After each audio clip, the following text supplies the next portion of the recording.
अगर इस सृष्टि में सबसे ज्यादा किसी को दंड दिया जाता है तो आत्महत्या करने वाले को बहुत निंदा की गई। आत्महत्या करने ये खिलवाड़ नहीं है जो लोग अपने शरीर को नष्ट करने के लिए सोचते हैं। मतलब बहुत समय तक तो इनको पहले प्रेत बनना पड़ेगा। जो आत्महत्या करते हैं तड़पते रहेंगे, जल भी नहीं मिलता पीने को, बड़ा कष्ट में जीवन, फिर अधो योनियों को प्राप्त होते, बहुत मुश्किल। पता नहीं किस कल्प में फिर करुणा निधान इसे मनुष्य शरीर दे। आत्महत्या करने वाले ध्यान से इस बातों को सुने जिनके मन में कभी आत्महत्या के विचार आते हैं। मतलब आप कल्प कल्प के लिए घोर दुख का बीज बो दिए।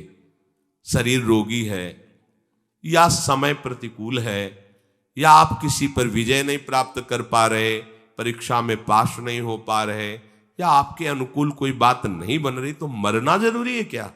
मरने से समस्या का समाधान हो जाएगा क्या? हम तो कहते हैं कि अगर तुम्हारे अंदर इतनी ही बात आ गई कि मैं शरीर को नष्ट कर दूंगा, अब जीना नहीं, तो आज से भगवान के लिए जियो। तुम दूसरों की कामना पूर्ण करने वाले बन जाओगे। अपनी कामना, मरने की जरूरत है, मर जाओ इस बात से कि आज से मैं अपना जीवन प्रभु को दिया। जब मरने के लिए तैयार हो तो अब क्या इच्छा, अब जैसा चाहे प्रभु करे। तुम ऐसे महात्मा बन जाओगे। सतरथ सतरथ सा लोकांतार्यति। अगर आत्महत्या की तो आप दुर्गति को समझ लीजिए। भयानक प्रेत योनि, जहां स्वेच्छा से आप जल भी नहीं पी सकते, भले नदी किनारे रहिए, स्वेच्छा से, और भयंकर जलन, अशांति, एक जगह चैन से नहीं रह सकता। गोकर्ण जिसे अपनी स्थिति बताता है, धुंधकारी जो प्रेत योनि को प्राप्त है, भैया किसी तरह बचा लो, भयानक कष्ट में हो। यह आत्महत्या करने से समस्त दैवी शक्तियां उससे नाराज हो जाती हैं। तुम्हें जीवन मिला है दुख से लड़ने का, ऐसे अच्छे काम करो, ऐसे भजन करो, तुम्हारा मंगल हो जाए। देखो, भोगों में यदि तुम रति करके अधर्माचरण से, पापाचरण से भोग भोगोगे तो तुम्हारा अंतिम निर्णय यही निकलेगा, ध्यान रखना। जब तुम धर्म विरुद्ध आचरण करोगे, जैसे कोई कहता है कि अभी तो छोटा बच्चा ही था, उसने कौन से पापाचरण किए, अभी तो 14-15 वर्ष का था, परीक्षा में ऐसा ऐसा क्या। तो भैया, एक जन्म का हिसाब नहीं चल रहा है, बहुत जन्मों का हिसाब चल रहा है।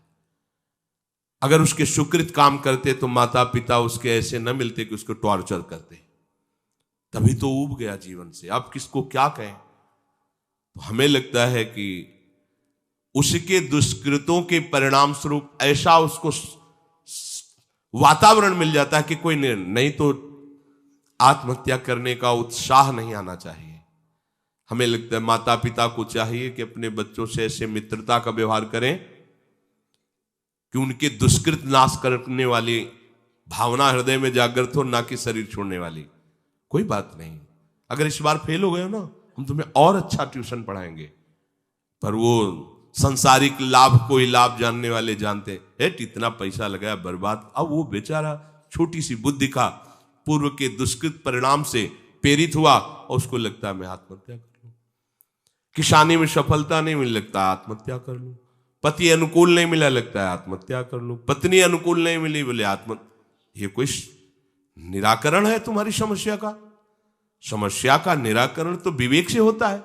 आप भगवान का आश्रय लेकर के भजन करते हुए फिर विचार कीजिए तो आपको रास्ता मिल जाएगा। पर जो रास्ता देने वाले प्रभु है, उनसे तो आप विमुख हो चुके हैं, गंदे आचरण कर रहे हैं, मन में आध्यात्मिक शक्ति नहीं रह गई, बस वही निर्णय देने लगता है कि क्या करूं, इससे तो जीना ठीक नहीं है। मरने के बाद जो दुख है वो तुम झेल नहीं पाओगे। आत्महा न तरेत सा आत्म, शास्त्र में कई जगह लिखा है, वो आत्महनन गति जाए, ऐसा कई जगह लिखा है। इसलिए जहां तक शब्द हमारे श्रवणेन्द्रिय में पढ़ते हो तो लड़ना सीखो समस्या से, समस्या से हारना मत सीखो। समस्याएं तो आती रहेंगी, लेकिन तुम्हारा जो जीवन है बार बार नहीं मिलेगा। और नाम जप करोगे तो सबसे जीत जाओगे। नाम जप करोगे तो दूसरों को भी बचाने वाले बन जाओगे। नाम जप करोगे तो सही बात, तुम्हें कोई डिप्रेशन में डाल सके, आज तक ऐसी कोई समस्या पैदा नहीं हुई। आप नाम जप करके तो देखो। पर प्रभु से और प्रभु के नाम से आपका परिचय नहीं तो बस देहाभिमान में फूले घूमते हैं। जहां उस देहाभिमान में ठेस लगी तो लगा देह को नष्ट कर। अरे देह को नष्ट करना कोई समस्या का समाधान थोड़ी। प्रभु कह रहे हैं कि मनुष्य शरीर नौका है, गुरुदेव खेवैया है और मैं अनुकूल वायु हूं, सुख पूर्वक भवसागर से तर जाओ। यदि ऐसा नहीं हुआ तो तुम आत्महा हो, तुम आत्महत्यारे हो। जब उपासक अगर ऐसा मान लेता है कि हम पूर्व जन्मों के पुण्यों के फल से इस संसार से मुक्त हो जाएंगे तो असंभव। पहले ध्यान लो, पुण्य एक छोटी वस्तु है, संसार भयावह समुद्र है। ये केवल भगवत कृपा से, गुरु कृपा से पार हुआ जाता है, पुण्य बलों से नहीं। आज तक कहीं ऐसे इतना बड़ा पुण्यात्मा महाराज नृग, पढ़ के देखो भागवत, होश उड़ जाएंगे। 100-200 गाय हो तो बहुत ठसक हो जाती है, लाखों लाखों गायों का रोज दान करने वाला, स्वर्ण से अभिषिक्त करके उनको सजा के, और क्या क्या नहीं दान करने वाला। गिरगिट बना पड़ा था द्वारिका के कुएं में, द्वारिकाधीश ने करुणा की अहेतुकी, हाथ जोड़कर खड़े हुए बताया कि मैंने ऐसा ऐसा पुण्य किया, ऐसा ऐसा किया। पुण्यों के बल से भगवत प्राप्ति नहीं होती। पाप और पुण्यों का फल तो तुम्हें सुख दुख के रूप में मिलेगा, भगवत प्राप्ति के रूप में नहीं। मनुष्य योनि, भगवत कृपा और नाम जप, इससे भगवत प्राप्ति होती है। बहुत बढ़िया कृपा है। जो आपके जीवन में आचरण हो रहे हैं वही अंतिम समय चिंतन में आएंगे। ये भूल जाओ कि अभी जवानी है तो हम खूब भोग मनमानी भोग ले, बुढ़ापे में भजन कर लेंगे। और ये जिन साधकों का लक्ष्य भगवत प्राप्ति नहीं है, तो चाहे जितना जो कुछ भी उनको अनुकूलता मिल जाए भगवान की तरफ से, वो कभी नहीं चल पाते हैं। ये लक्ष्य आपको सत्संग सुन के बनाना पड़ेगा। ऐसा नहीं कि पूर्व जन्म के प्रताप से बनेगा, ये भी बात छोड़ दीजिए। आपको सत्संग मिला ना, कृपा हुई, अब सुनकर आपको लक्ष्य बनाना पड़ेगा, मुझे भगवत प्राप्ति करनी। ये बस तुम्हारे हृदय में बैठना चाहिए, बहुत बड़ी बात है, मुझे इसी जन्म में भगवत प्राप्ति करनी है। और इसकी पूर्णता के लिए फिर अन्य कोई आश्रय जो आपको दिखाई दे रहा उसे नष्ट कर दो। नहीं, इस चढ़ाई में जहां आपको प्रतिकूलता पड़ी भाग जाओगे उसी आश्रय में। जब निवृत्ति मार्ग में कदम रख दिया तो 21 पीढ़ियां तरेंगी, माता पिता की बात क्या, पर लौट के पीछे नहीं देखना। निवृत्ति मार्ग को कहते हैं महाप्रस्थान पथ। महाराज युधिष्ठिर पांडव जब प्रस्थान पथ कर रहे हैं, पीछे से सूचना मिलती जा रही, सहदेव गिरे महाराज, हिमालय बर्फ बर्फ ही बर्फ। सहदेव गिरे, पीछे मुड़ के नहीं देखा। नकुल गिरे, द्रौपदी गिरी, महाराज अर्जुन गिरे, भीम भी गिरे, पीछे मुड़ के नहीं। महाप्रस्थान गति, इसमें पीछे मुड़ के नहीं देखा जाता। सब परम पद पे आरूढ़ होंगे क्योंकि आप चल रहे हो। आपको छोड़ना होगा भगवान के ऊपर अपने परिवार के मोह को, रिश्ते नातों के संबंधों को। वो संभाल लेंगे, वो सबको संभालते हैं। प्रणत कुटुंब पाल रघुराई। और आपका चिंतन ऐसा हो कि प्रभु के सिवा कोई आपका चिंतन वाला नहीं रह गया जिसका हम चिंतन कर सके, हो गई भगवत प्राप्ति। अगर जरा सा हमें कोई संबंध आश्रय मिलेगा तो भाग जाएगा मन, उसी का आश्रय ले लेगा। बहुत चिल्ला चिल्ला के कह रहे हैं, निवृत्ति मार्ग है, जहां आसपास से चोट पहुंची काम की, क्रोध की, वासनाओं की, और बाहर से कोई उसको रास्ता नहीं मिल रहा वासनाओं की पूर्ति का, फिर उसको ना गुरु अच्छे लगेंगे, ना शास्त्र अच्छा लगेगा, ना भगवान अच्छा लगेगा। कैसे, कहां जाऊं? घर वाले तो भले हमको भगा दे, लेकिन मौसी है वो हमें बहुत प्यार करती है, और भाग जाएगा मौसी के यहां लेकर के। फिर मौसी को लेकर मम्मी को बना लेगा, फिर वो परमार्थ चला जाएगा। ये हम एक नहीं सैकड़ों उदाहरण दे सकते हैं, ऐसे सैकड़ों उदाहरण हैं। इसलिए भाई, इस मार्ग में कदम रखने वाले उपासक को पीछे कदम रख सके, उस जगह को नष्ट कर देना चाहिए, संबंध को नष्ट कर देना चाहिए। ये अगर तुम्हारे अंदर चतुरता नहीं आई तो नहीं चल पाओगे, नहीं चल पाओगे, नहीं चल पाओगे।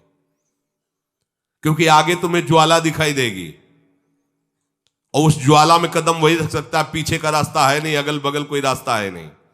और जो भी ज्वाला में कदम रखेगा वो चंदन से भी शीतल होगी। पल इतनी भयावह है कि कदम वही रख सकता है जिसके पास अब कोई रास्ता नहीं रह गया, मरते का न करते, वो चल पाएगा। ये वो मार्ग है परमार्थ का। और जिनको और जुगाड़ है, मन को बैलेंस बनाने की व्यवस्था है, तो भगवत प्राप्ति की कथा कर सकते हो आप, भगवत प्राप्ति नहीं कर सकते, ये पक्की बात समझ लो।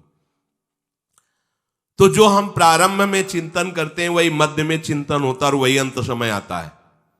प्रारंभ है बाल्यावस्था, किशोरावस्था, कौमारावस्था, मध्य है जवानी, अधेड़, और अंतिम है बुढ़ापा। थोड़ी बारी चौपाई पढ़ लेना, 2-4 बार भागवती बातें जान लेना। हम देखते हैं जैसे बड़े वयोवृद्धन बैठो ना, प्रभु की वार्ता छू नहीं गई हृदय में, वही प्रपंच संसार का भरा होता है। वो एक थे, उन्होंने ऐसा किया, फिर हमने ऐसा किया, फिर हमने, ना वो रह गया है ना कुछ उसका कोई नामो निशान रह गया, पर उसकी बातें उनके हृदय में रह गई। एक बार जीवन में ऐसी समस्या आई, फिर हमने सोचा ऐसा करना, हमने सोचा, हमने कहीं भगवान नहीं, कहीं प्रभु की महिमा नहीं, वही संसार के व्यक्ति, वही संसार के, क्योंकि उनकी मशीन में वही भरा है। अब बोलेंगे तो क्या बोलेंगे। भगवत कृपा से जीव भगवत चिंतन कर पाता है। अगर कौमारावस्था में भजन का भाव नहीं बना तो जवानी में कैसे बन जाएगा। अगर कौमारावस्था और जवानी विषयों में गई तो बुढ़ापा भजन कर लोगे, भूल जाओ, माला हाथ में रहेगा, केवल प्रपंच चिंतन होगा, रामकृष्ण हरि बोलने की इच्छा नहीं होगी। ये भूल जाना कि बुढ़ापे में भजन कर, लोग नहीं कहते भजन करने की अवस्था है अभी नरक भोगने की अवस्था है, भजन की थोड़ी।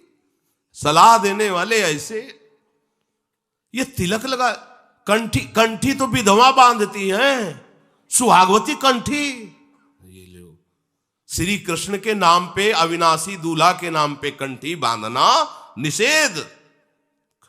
कंठी का माथे पे तिलक, गले में कंठी, ये तो विधवा करते हैं, विधवा। ये है शिक्षा लोक की। तुम नाम, गोपाल शास्त्र नाम पढ़, तुम ठाकुर सेवा, अरे भाई ये कहां करने को कहा, सुहागवती को ये नहीं नहीं नहीं नहीं। ऐसे उपदेश होते कि हंसी आती है, संसार का ऐसा उपदेश करता है।